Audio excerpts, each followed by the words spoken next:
Be with me, Lord, when I'm down. Be with me, Lord, when I'm lonely. Be with me, Lord, when I'm tired. Be with me, be my only. Be with me, Lord, when I'm down. Be with me, Lord, when I'm lonely. Be with me, Lord, when I'm tired. Be with me, be my only God.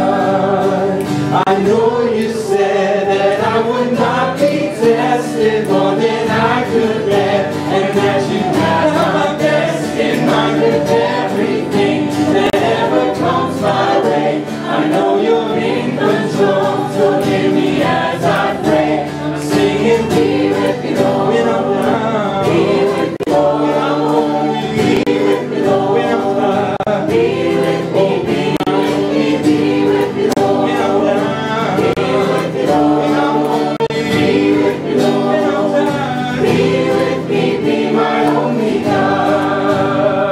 Now help me, Lord, to share what I've been given. Help me make a difference with the life I'm living. As I show my neighbor what your treasure stored. Help me know you promise to be with me, Lord. I'm singing, be with me, Lord, when I'm down. Be with me, Lord, when I'm lonely. Be with me, Lord, when I'm tired. Be with me, be my only. Be with me, Lord, when I'm down. Be with me, Lord, when I'm lonely. Be with me, Lord, when I'm tired. Be with me, be my only. Be with me, Lord. Be with me, Lord. Be with me, Lord. Be with me, be with me, be with me, Lord. Be with me, Lord. Be with me, Lord. Be with me, be my only God. Amen. Please have a seat, everyone. Please have a seat. Come on, Will. Come on, Will. Yeah, let's go. Hold on, sorry. Come on, Will. Come on, Will. How's it going, guys? Good. My name is Will. I am an intern at the Gateway to the Arts Camp. Come on. Just warning y'all, I didn't get any sleep at all last night. HYC's last night, so had to pull the all-nighter. Yeah, so welcome back, family. Welcome to all the guests. I know how intimidating it is. I was in your shoes 2 months ago, and I swear, man, all the excessive niceness is super genuine. And honestly, I encourage everyone to just like have a conversation. It's awesome here. And yeah, so I just want to start with a quick scripture. It's in Acts chapter 2, 44 to 47. Come on, Will. And it goes, all the believers were together and had everything in common. Selling their possessions and goods, they gave to anyone as he had need. Every day they continued to meet together in the temple courts. They broke bread in their homes and ate together with glad and sincere hearts, praising God and enjoying the favor of all the people. And the Lord added to their number daily those who were being saved. Like I mentioned, Hope Youth is here, and they've been with us for the past 2 weeks. And it's honestly been amazing to witness their hearts to serve and their willingness to just submit to God and just like do just nasty work, you know, whether it's like cleaning out a squirrel poop in an attic or pulling out weeds all day. And I swear, it seems like every night, especially the first week, I was cut to the heart like every single night. And I was pondering on it. I was praying about it. I was like, this isn't normal. Like, why am I cut to the heart about this? You know?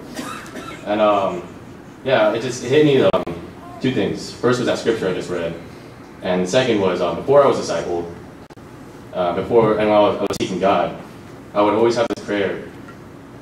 And I just prayed that God, please provide me with a true community of God believers and people, a true church who like believe in God and sought after God.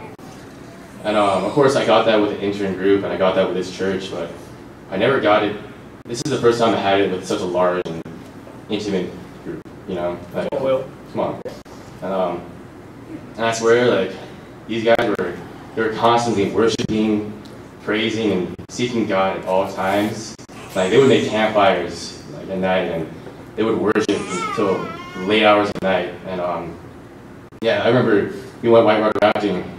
It was just yesterday. We were seems like forever ago. But yeah, we were just loaded in the bus. We were waiting to go, and they just started bursting out in song like "Wade in the Water." And Like, who does that, right? Like, they just burst into song, burst into worship, and like, it's just, man, it's amazing. Like, they would go out at night and just stare at Denali and all the birch trees and just worship, you know. And man, it was just something to witness. And you know, they planned amazing midweeks, and one of our guys, CJ, shout out to CJ, he planned a lesson on the whim, and he preached on last Friday, and it was awesome. These guys, they constantly love each other. They constantly wanted to hear each other's stories, and some would stay up late at night knowing they had work the next morning just to talk. And some of them did it in secret in the sauna room. You comment that. They're out. We know. And essentially, they lived out the word. They gathered funds from other disciples. They broke bread every day. They glorified God at all times, and they served with all their hearts. They taught me what church is. So thank you, HYC. Thank you for humbling me. Thank you for showing me what true church is. Thank you to the Great Land Christian Church for providing this camp that changes lives and helped lead me to my salvation. And yeah, let's pray. Lord God, thank you so much for today. Thank you for bringing everyone here safely and for packing this building, Lord. I pray, Lord, that you help bring the HYC safely to their respective homes, God, and that they take their lessons to heart and they are able to affect change, Lord. I pray, Lord, that you are able to speak through Casey today, and that, you know, we open our hearts and our ears, God, and we're all able to be touched the heart, you know. Yeah, pray that in your name, Lord. Pray in your name, Jesus. Amen. Amen. Yeah, thanks, Will. Please stand, everyone.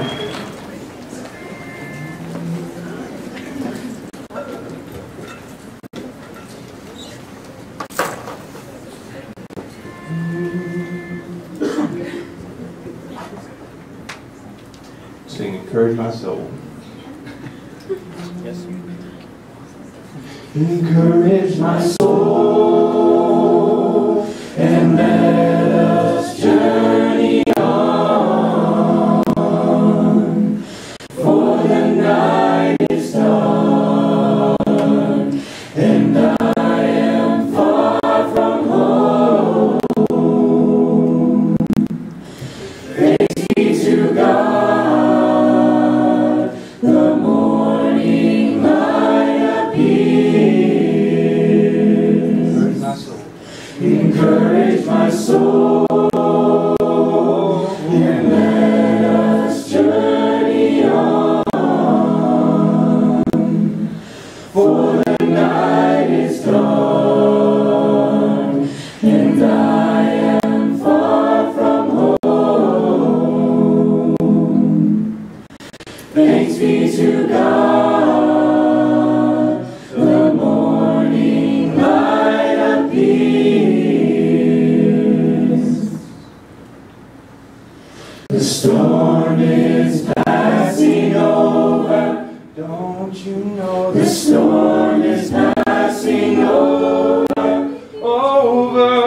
The storm is passing over. Hallelujah. Hallelujah. Hallelujah. The storm is passing over. Don't you know the storm is passing over? Over. The storm is passing over. Hallelujah. Hallelujah.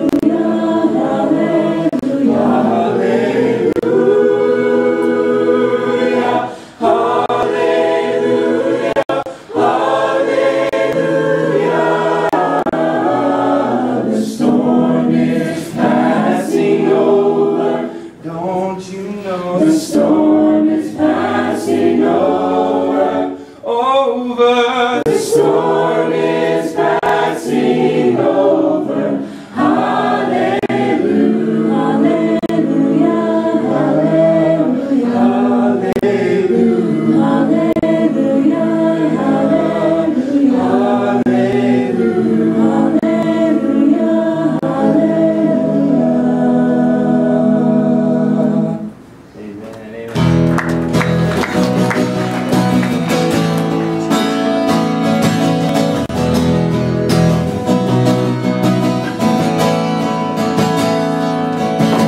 Light of the world, you step down into darkness.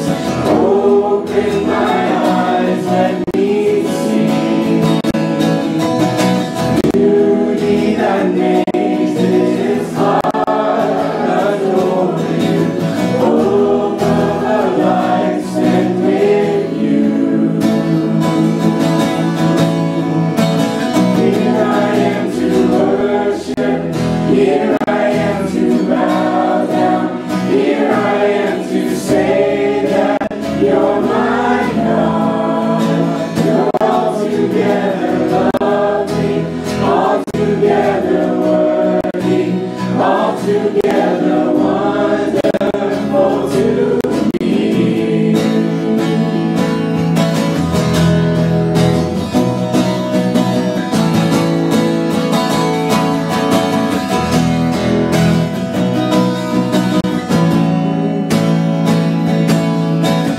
King of all days, oh so highly exalted, glorious in heaven above.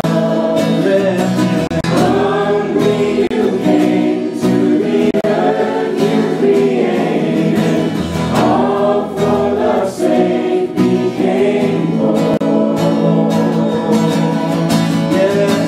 Here I am to worship. Here I am to bow down. Here I am to say that you're my God. You're altogether lovely, altogether worthy, altogether wonderful to me.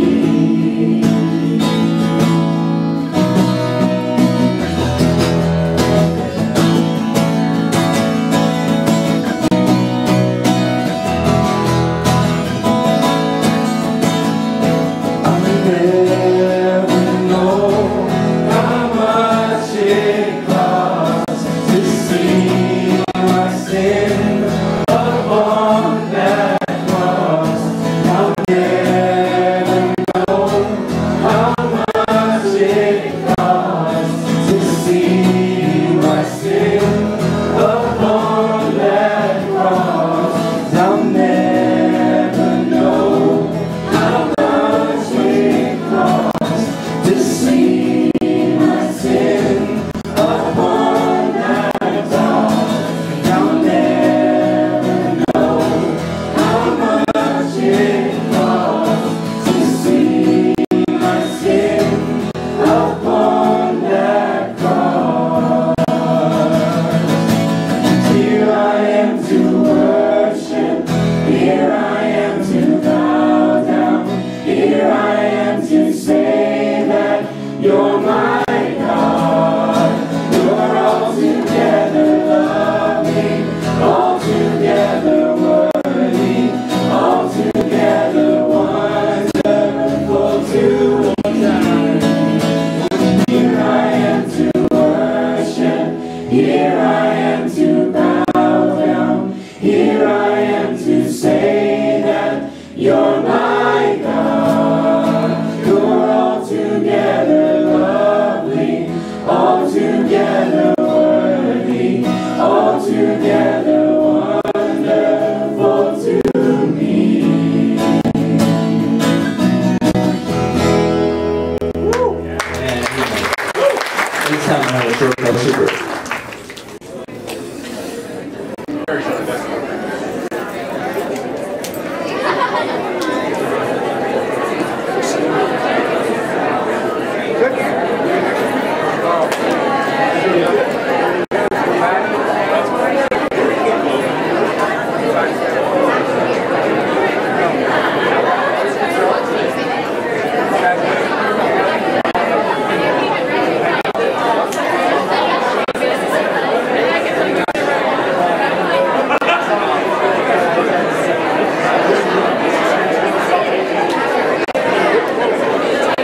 All right, church, come on back in. We're going to sing some more songs.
Like the desert, and we saw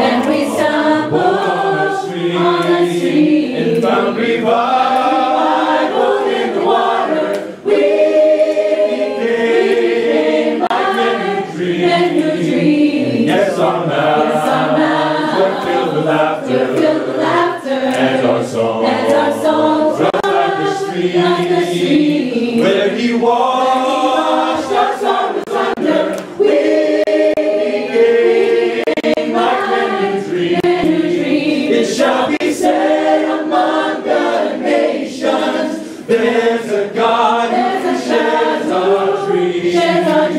The Spirit moves our generation. Shed your tears and fill the stream.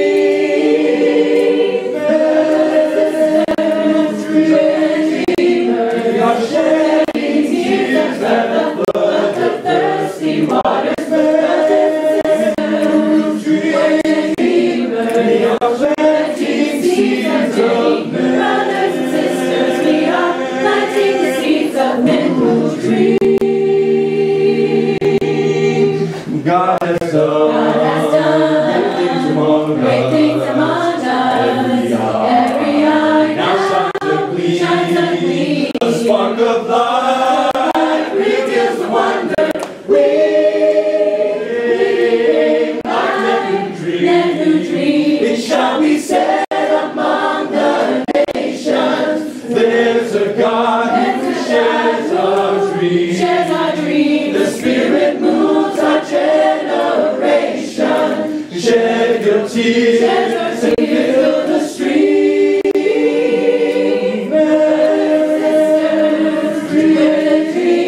We are shedding tears that flood the thirsty waters. We are planting seeds of men. Brothers and sisters, we are planting the seeds of men who dream.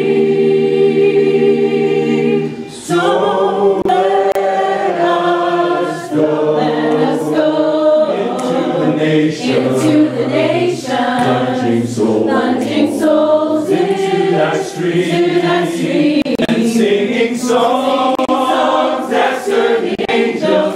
We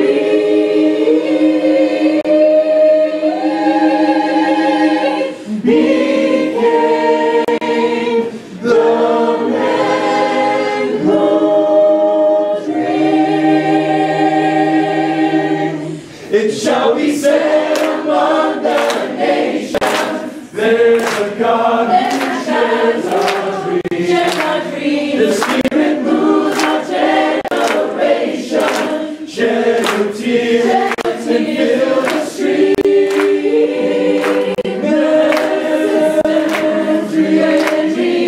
We are shedding tears that flood the thirsty waters. We are planting seeds of men. We are planting the seeds of men who dream.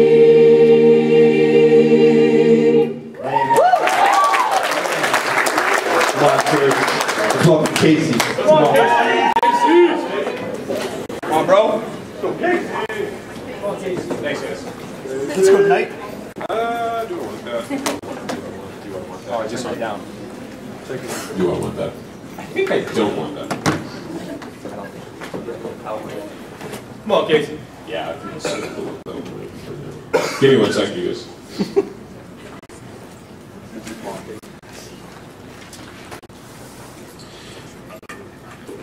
By the way, if you want to follow along, we are going to be in Genesis chapter 37. Come on, bro. Let's go, Casey.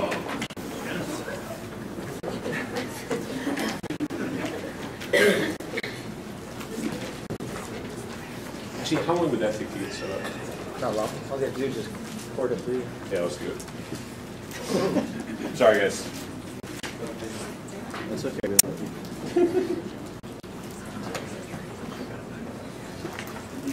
Hello, hello, hello, hello. Hello, hello, hello, hello. Can you hear me? Yes. You're hearing me through the speakers? Yeah. Make sure. That's a little better. I want to be mobile. So, when I was, wow, that's loud. Wow, you guys are beautiful. Okay, when I was writing this lesson, I was a little nervous. Not really, so that may surprise some of you, because I'm not really nervous to, speak in front of you. What I'm nervous about is sharing something of value, something that's meaningful or impactful in your lives. I don't want to waste your time. So, Casey. as far as the story of Joseph, which is what we're going to be starting with, I felt some pressure because it's a really important story. And I want to make sure that that you guys can find a way to connect with it, like I was able to when I was creating the lesson. So I want to share with you something that's personal, a little more personal, and the way that I kind of connected with it, because it's kind of remarkable how some things in my life that have been going on lately relate to Joseph's story. So recently in my life, I was faced with a number of challenges, kind of over the spring and summer, and they covered like every facet of my life. In fact, I can read them. I had relationship challenges, work stress challenges, financial challenges, some minor health challenges, and they all seemed to be piling up at once, and I kind of felt like my life was running around putting out fires. And it was pretty stressful. And later looking back at it, I don't feel like I did a very good job of dealing with it. And I think there's like a really important reason that I didn't. And Go, Casey. the reason is, ladies and gentlemen. Oh, by the way, not all the challenges were super negative. There were some great challenges, but just, more stuff to deal with, more stuff to take care of. And what I discovered was God was reshaping me. And I think challenges always do that, right? They reshape us, and that's so hard. I hate it. I hate it. I hate changing. I hate being reshaped. I hate being purified. I hate challenges. I want life to be easy and to just coast. Right. And I'm always trying to make that happen in my life. And Let's go, Casey. what do you know? It never happens that way. Which, thank God.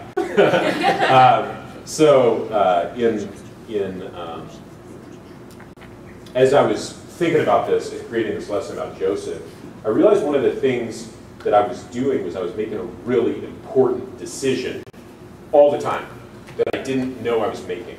And that's that I was ignoring God. I was being really stubborn, and I was passively choosing not to see God's hand in those challenges. So for me, when I'm faced with challenges, I usually shut down to some degree. I don't want to do things that have low energy. I get depressed. If there's too many things piling up against me, I'm one of those people that's easily overwhelmed. And I found that happening a lot to me this spring and summer. And looking back, I really didn't trust God. Not because I made a conscious choice. I was like, oh, here's some challenges. That's obviously God trying to work on me and purify me. I think I'll choose not to trust Him. It wasn't a conscious choice like that, right? And I don't think it hardly ever is. But what I was doing was passively not trusting God. By letting these challenges hit me and hit my sinful nature, and not ever seeing God's hand in that, and choosing passively, because no choice is still a choice, to deal with these challenges really selfishly. And I think, transitioning into Joseph's story, that's really important. Because Joseph's whole story is about these challenges that he faces, that eventually God blesses. And he gets to this place where he's the second in command of one of the most powerful nations on the earth at that time, right? And so I think it's really easy for us when we're looking at that story to be like, oh, well, he had to go through all this, garbage to get there. But I would go through that too, right? I would face those challenges in order to get to this place. But I think the key thing to remember is, of course, he had no idea he was getting to that place. Right, yeah. As he was facing each of these challenges, he didn't know if he was just going to be facing more challenges and get beat down even more, or if it would ever relent. Because at various times, and you'll see through the epic journey that is this story that lasted a long time, that it seems like he makes the right decisions, even for God, righteous choices, and he suffers for it. Yeah. So it's really interesting. Oh, by the way, just offhandedly, another way to connect with Joseph. Who here watches sports, like basketball, football, stuff like that? Quite a few. Why do we like to watch sports live? Why do we like to, not know the score, not know the spoilers? Why don't we like TiVo it or whatever? I don't even know if TiVo's a thing, but why don't we know the score and then go and watch it, right? It's because, yeah, you might see some cool plays, but you can't connect with the players and their struggle and be emotionally involved in their process and their story, right? And really appreciate those moments of victory. or the deflation of defeat. So, which can also be fun. It's part of the human experience, right? I think it's really easy, like I said, with Joseph to look at it the same way, to look at where he winds up and then just to assume that these struggles were all leading to that. But I think for truly understanding his struggle, his story, just realize he didn't know any of that was coming. So he didn't know how much suffering he'd ever have to go through. And some of us, we do struggle and we're never blessed. In his story, he does get some pretty enormous blessings at the end, but in our lives, we're the same way, right? We don't know where our struggles are going to end. We don't know, if we get through this big pile of challenges, put out these fires, are there just going to be 10 more challenges that come up, So it's a thing to keep in mind as we start in the story. So, without further ado, chapter 37. Oh, I don't have a PowerPoint presentation because I'm mostly just going through Genesis. So if you want to start in Genesis 37, verse 1. Now Jacob lived in the land, oh, by the way, I'm reading NASB, which is a little bit wordy, but I actually kind of like it. Now Jacob lived in the land where his father had sojourned in the land of Canaan. These are the records of the generations of Jacob. Joseph, when 17 years of age, remember that number, 17, was pasturing the flock with his brothers while he was still a youth, along with the sons of Bilhah and the sons of Zilpah, his father's wives. And Joseph brought back a bad report about them to their father. So right off the bat, we've got Joseph and his brothers, and he's being a little tattletale, running to his father to tattle on them about being naughty. Verse 3, now Israel, who is, we discovered, is Jacob. Now Israel loved Joseph more than all his sons because he was the son of his old age, and he made him a varicolored tunic. You guys are probably familiar with this, the many-colored tunic. His brothers saw that their father loved him more than all his brothers, and so they hated him and could not speak to him on friendly terms. So if we're getting a picture of who Joseph is, he's pretty self-confident, but it's coming from favoritism from his father, which leads to some stuff down the line as we continue. Verse 5. Then Joseph had a dream, and when he told it to his brothers, they hated him even more. He said to them, please listen to this dream which I have had. For behold, we were buying sheaves in the field, and lo, my sheaf rose up, and also stood erect, and behold, your sheep gathered around and bowed down to my sheep. Then his brother said to him, are you actually going to reign over us? Or are you really going to rule over us? So they hated him even more for his dreams and for his words. Now he had still another dream and related it to his brothers. This guy just doesn't hurt. Lo, I have had still another dream, and behold, the sun, the moon, and 11 stars were bowing down to me. He related it to his father and to his brothers, and his father rebuked him and said to him, what is this dream that you have had? Shall I and your mother and your brothers actually come to bow ourselves down before you to the ground? His brothers were jealous of him, but his father kept the saying in mind.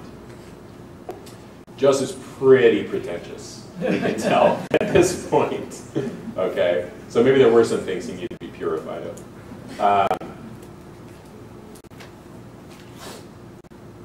So later, his brothers are pasturing the flock in Shechem, and his father sends Joseph to go check on him. He's the reporter, you know that sibling, the one that reports to the parents. I love that. Love that sibling.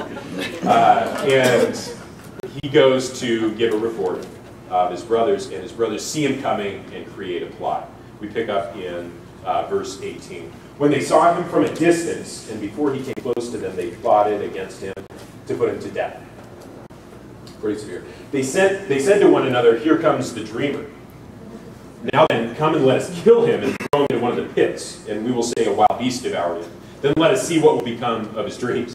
But Reuben, the eldest son, Reuben, heard this and rescued him out of their hands and said, let us not take his life. Reuben said to them, shed no blood, throw him into this pit that is in the wilderness, but do not lay hands on him, that he might rescue him out of their hands to restore him to his father. So Reuben saves Joseph, but through kind of cunning, not through the conviction of really standing up against his brothers and saying, this is wrong, right? Which comes into play later. We get an insight into Reuben's character. Picking up in Genesis 37:23. So it came about, when Joseph reached his brothers, that they stripped Joseph of his tunic, the varicolored tunic that was on him. They took him, threw him into the pit. Now the pit was empty without water in it. A lot of people think that the pit was a well, and so that's important. That's not full of water. It's without water. When they sat down to eat a meal, and as they raised their eyes and looked, behold, a caravan of Ishmaelites were coming from Gilead with their camels bearing aromatic gum, balm, and myrrh on their way to bring them down to Egypt. Judah said to his brothers, what profit is it for us to kill our brother and cover up his blood? Come and let us sell him to the Ishmaelites and not lay our hands on him, for he is our brother, our own flesh. And his brothers listened to Judah when he said that. So, stacking sin on sin, Judah was greedy as well as vengeful.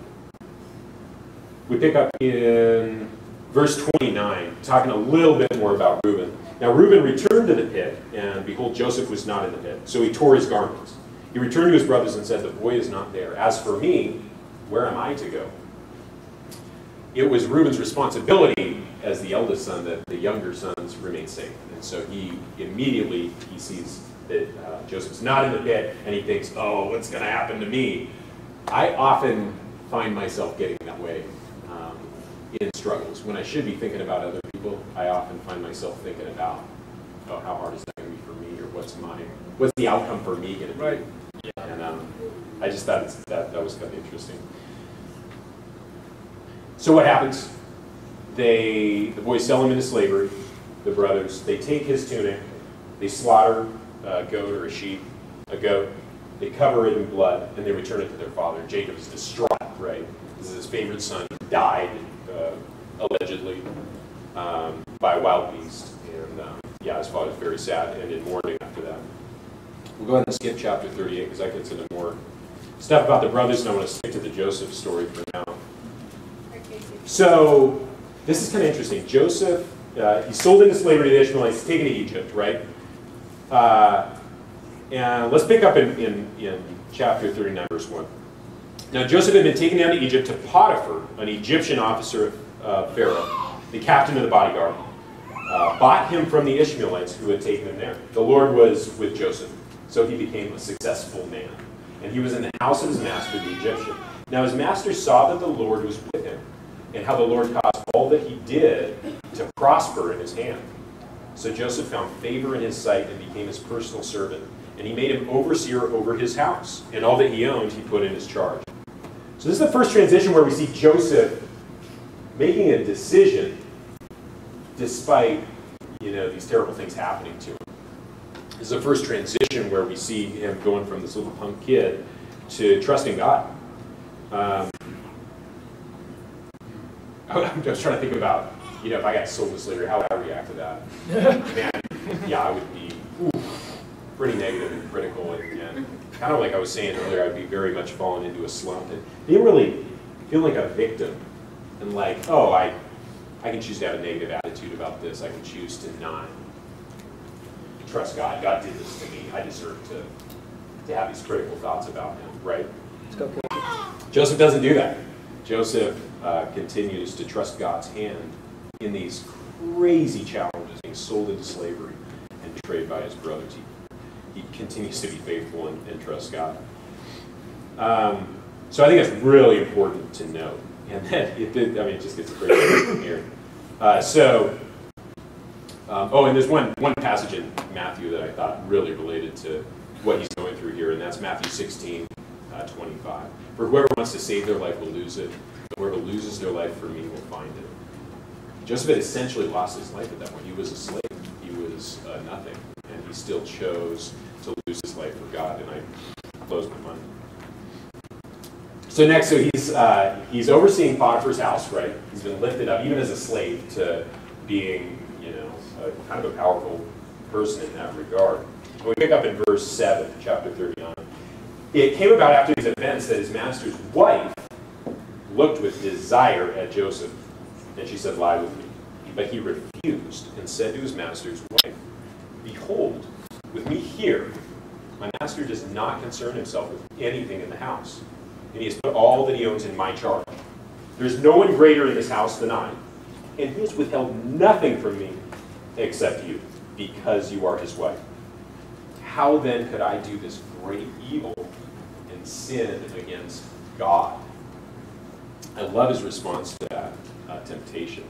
because he doesn't say he's sinning against her, or even really sinning against Potiphar or his own body. He said he's sinning against God. I think it shows that Joseph understands the difference between worldly sorrow, which would cause him, which is easily rationalized away in moments of temptation. But he understands what godly sorrow is, which leads to true repentance. And I just love that. Anyway, Potiphar's wife still pursues him for physical intimacy again and again.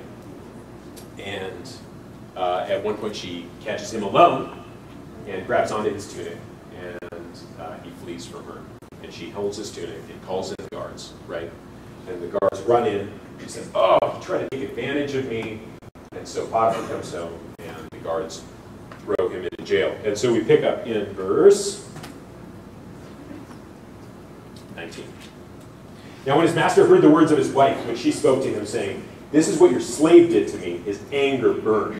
So Joseph's master took him and put him into the jail, the place where the king's prisoners were confined. And he was there in the jail. So once again, we have Joseph. This time he acted very righteously. He did exactly what God would want him to do. Flee from temptation, right? And he's thrown in jail. Man, I would be pretty sore after that. But the Lord was with Joseph and extended kindness to him and gave him favor in the sight of the chief jailer. The chief jailer committed to Joseph's charge all the prisoners who were in the jail, so that whatever was done there, he was responsible for it. The chief jailer did not supervise anything under Joseph's charge, because the Lord was with him, and whatever he did, the Lord made it to prosper. Man, you just can't keep this guy down. So a second time, Joseph's treated totally unfairly and beaten down, and yet he chooses to trust God, and God lifts him up again. Yeah, that's amazing. We pick up in Genesis 40, verse 1. Then it came about after these things, the cupbearer and the baker for the king of Egypt offended their lord, the king of Egypt. Pharaoh was furious with his two officials, the chief cupbearer and the chief baker. So he put them in confinement in the house of the captain of the bodyguard in the jail, the same place where Joseph was imprisoned. The captain of the bodyguard put Joseph in charge of them, and he took care of them, and they were in confinement for some time. Then the cupbearer and the baker for the king of Egypt, who were confined in jail, both had a dream the same night, each man with his own dream, and each dream with its own interpretation. When Joseph came to them in the morning and observed them, behold, they were dejected. He asked Pharaoh's officials who were with him in confinement in his master's house, "Why are your faces so sad today?" He said to him, "We have had a dream, and there's no one to interpret it." You gotta remember, back then it was just magicians and wise men that interpreted dreams. Then Joseph said to them, "Do not interpretations belong to God? Tell it to me, please." So the chief cupbearer told his dream to Joseph and said to him, "In my dream, behold, there was a vine in front of me, and on the vine were 3 branches. And as it was budding, its blossoms came out, and its clusters produced ripe grapes. Now Pharaoh's cup was in my hand, so I took the grapes, and I squeezed them into Pharaoh's cup, and I put the cup into Pharaoh's hand." Then Joseph said to him, "This is the interpretation of it. The 3 branches are 3 days.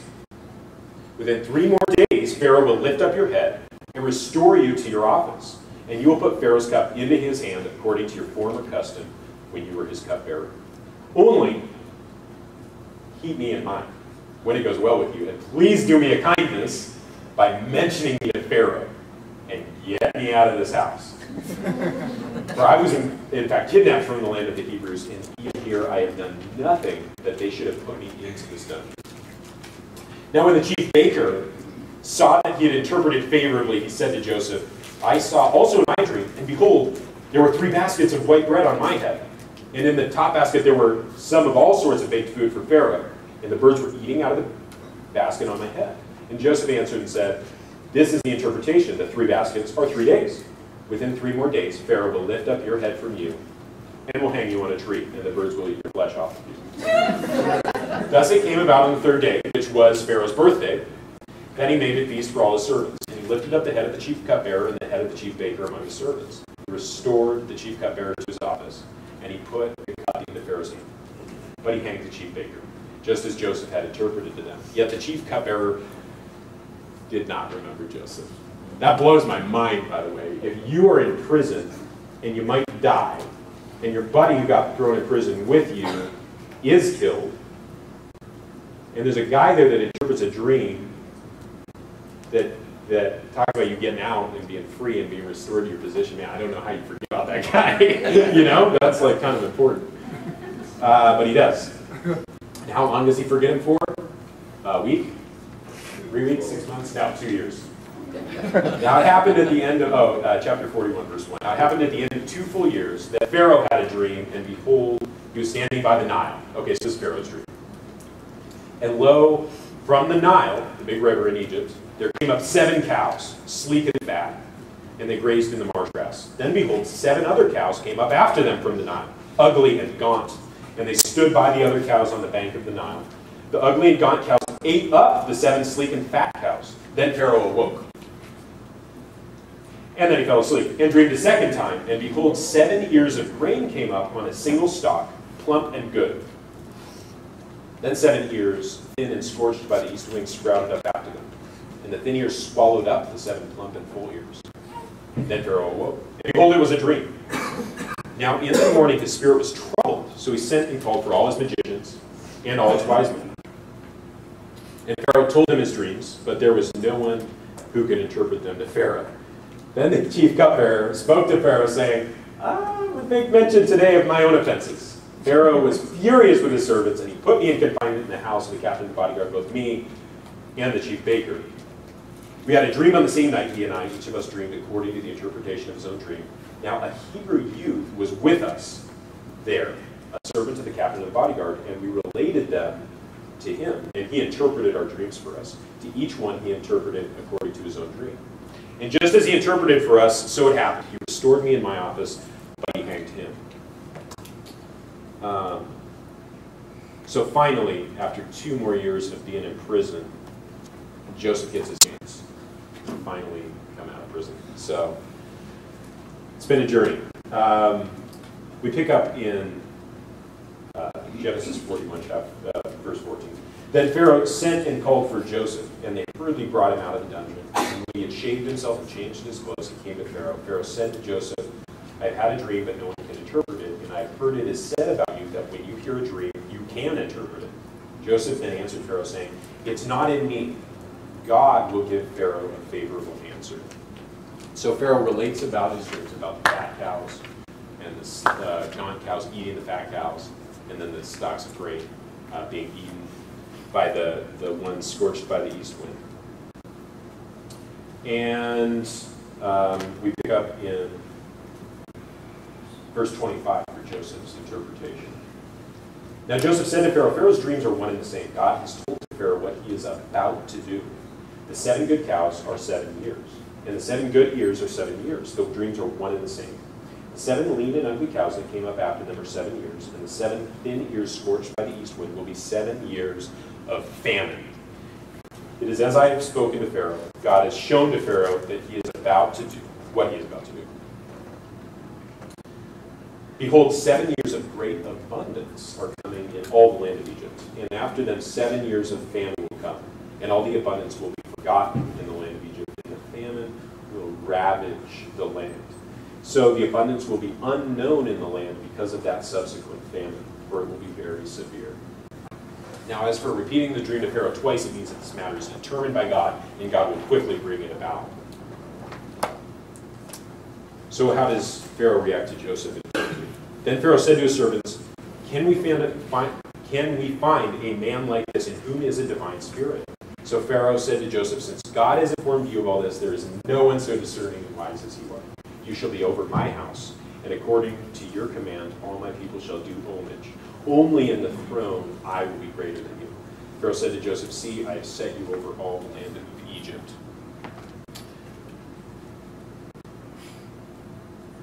So Joseph is 30 years old at this point when he's finally lifted up by Pharaoh and becomes the second in command of one of the most powerful countries in the world at that time and saves an entire nation from starvation. Right? That's 13 years of suffering, of making tough decisions, making righteous choices, suffering for those choices, and continually getting beaten down, forgotten. When I think about my life, it's wow. You know, putting that in perspective, I think that's one of the reasons this is such an important story, is I think we can all relate to having challenges that very significant for us. And I don't think any of us have gone through that kind of challenge, obviously, but you know, sometimes our challenges do seem that big to us. And I think for me, I just have a tendency to maybe willfully or passively just not see God's hand in those challenges, not see where He's trying to take me with it, and not trust Him, you know, not trust that He really wants what's best for me, not trust that He's really in control. I doubt all the time these things in a passive way and an active way. You know, passively, things happen to me, challenges happen, I get hurt, and I don't think about God at all. I think about myself. I get selfish about it, and I feel like a victim. And I feel like, oh, why does this happen to me? Oh, another thing that I've got to do, another challenge, another fire to put out. And man, I want an attitude like Joseph's, where it doesn't matter how much he gets beat down, he just gets back up and chooses. He has to make a decision. And that's what I want you guys to take away right now as we prepare for communion. I want you guys to actually just take a couple minutes. Think about some challenges in your life. Maybe they've been on your mind or on your heart. And have you thought about God's hand in those things? And you thought about, did God bring these about? Does God really want what's best for me? And to wrestle with that. So I want you guys to take just a couple minutes before I pray for communion and just reflect on your own life and some things that you're facing in. Think about if there is anything like that. I want you to take that, away from this. So.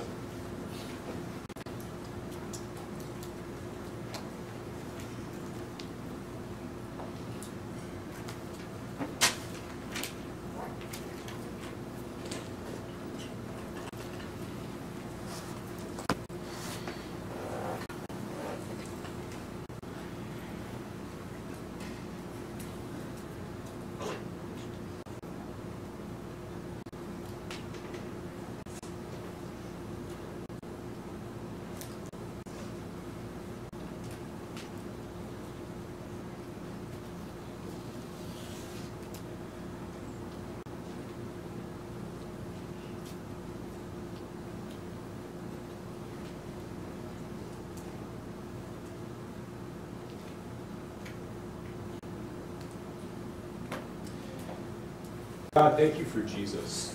Thank you that He trusted you, even when He was a man on earth facing all the challenges that He faced, and knowing that He was going to face the ultimate challenge and pay the ultimate price, that He continued to trust you. God, thank you for that. As we take this time to reflect on that sacrifice, God, I pray that that would just be an example for us, that we would look at our own lives and think about the challenges that may seem pretty significant to us at the time. When we relate it to challenges like Jesus dying on the cross, or Joseph going through 13 years of torture before he's finally lifted up. God, I pray that we just reflect on that. As we take the body and blood of Christ, I pray that we would just reflect on that. In Jesus' name, amen.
Testing.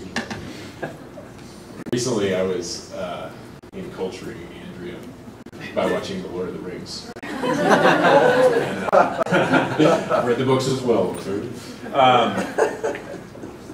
Yeah, it's funny. It's a great tale. Check it out if you haven't. In that story, there's a kingdom called Gondor, and there is. Sorry, this is a rabbit trail. I love this. There's a kingdom called Gondor, and there's a true king, and then there's a steward who's there. His name's Denethor, and he is reticent to give up control to Aragorn when Aragorn, the true king, when he comes back.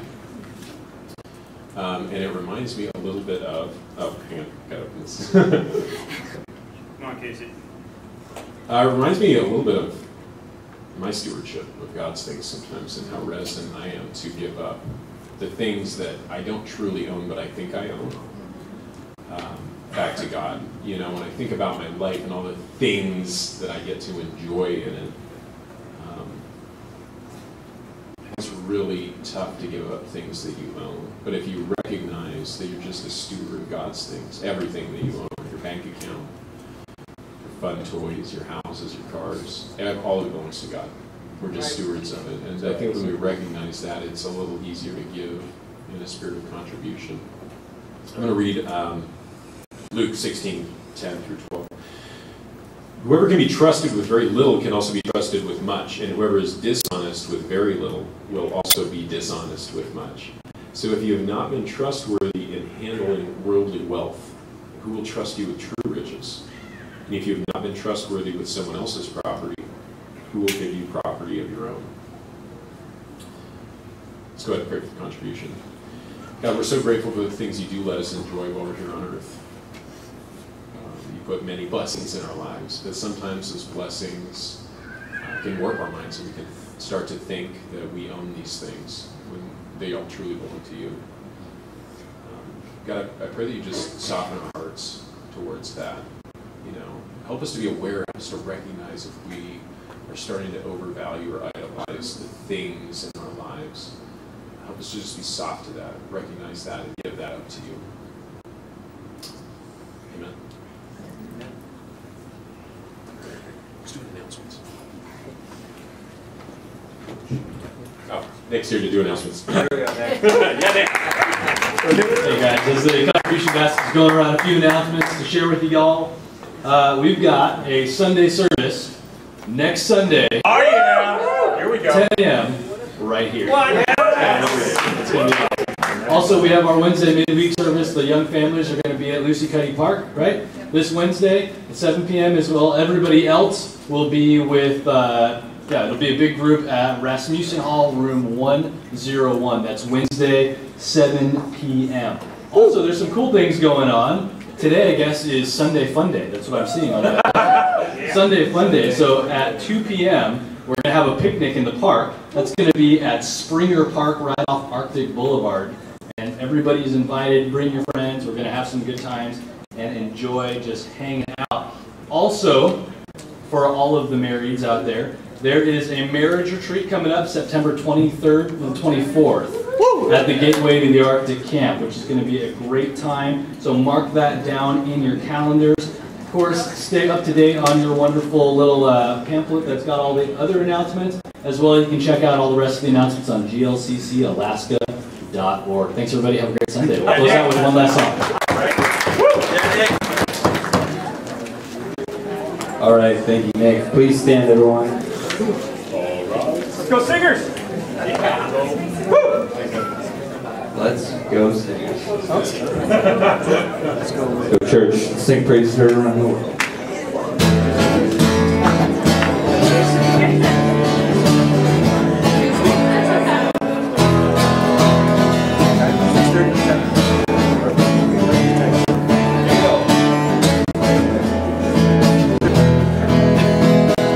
Lord, your love has saved us. Lord, your love has saved us. Precious blood has bathed us. Precious blood has saved us. Now your message takes us. Now your message takes us. All around the world. All around the world. Can't you hear them? Hear them singing. People there rejoicing with one voice. They are shouting, singing hallelujah. Hallelujah. Hallelujah. Praise heard around the world. Oh, into all creation. Into all creation. Each and every nation. Each and every nation. Oh, sending your salvation. Sending us salvation. All around the world. All around the world. Can't you hear them? Hear them singing. People there rejoicing with one voice. They are shouting, singing hallelujah. Hallelujah. Hallelujah. Praise heard around the world.